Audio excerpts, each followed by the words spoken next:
Good afternoon, and thanks for joining us for Living Local, your lifestyle show for all things Charleston and beyond. I'm your host, Ashley Meservey. It's Medical Monday at East Cooper Medical Center, and today it's time to calm those fears as we learn all about the ways you can ease your mind before your next doctor's appointment. Medical Monday, sponsored by East Cooper Medical Center. Joining us today, Dr. David Geyer. He's becoming a regular here on Living Local. Thanks for having us. Oh, thanks for having me. All right, so today we're talking about why people don't go to the doctor. It's so common. I was just telling somebody the other day in clinic, at least once a day somebody will come to my office, knee hurts, shoulder hurts, and you ask them how long it's been, and it's been a year or 2 years, and you think, well, why didn't you go get it checked out?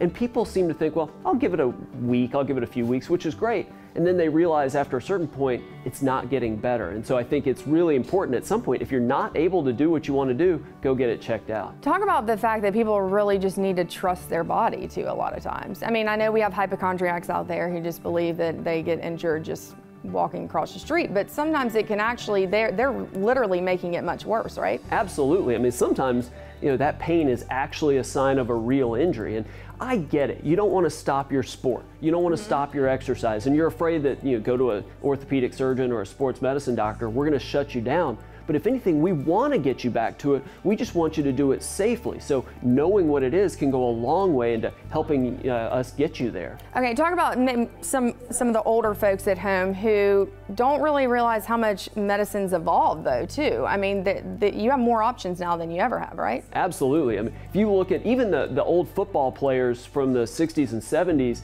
and they're now in their 50s, and you see these foot-long incisions on the front of their knee, it's just not like that anymore. We do ACL reconstructions and put in new meniscus and all sorts of these big surgeries through 2 or 3 little poke holes that you basically are big enough to get a pen through. You can do major reconstructions just through a few little holes. Doesn't mean it's easy. There's still a lot of recovery and rehab, but it's night and day different than the way it was 20, 30 years ago. Talk about the recovery though. A lot of people have fears after they get a surgery. I know I did after I had my back surgery that you're going to get hurt again or that you're weaker.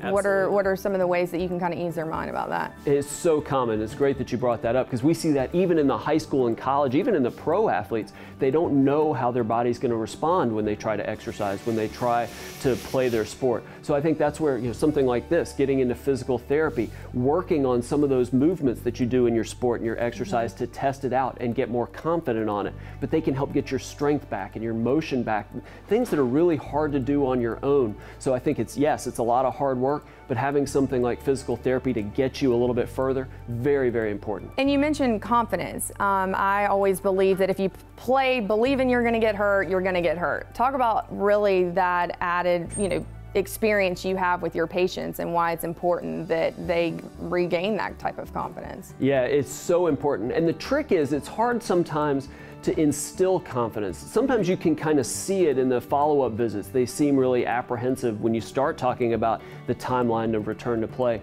But if you can identify that fairly early on, there are ways to rehab people and put them through the motions they have to do. So if it's soccer, you can replicate going up for a header, in physical therapy. You can replicate landing on uneven surfaces, but you really have to identify it. And it's really important on the patient to say, I'm really worried about this. What can I do to get better? So communication is key. Absolutely. All right, doctor, thank you so much for having us again today. And as always, you can visit them online at eastcoopermedctr.com.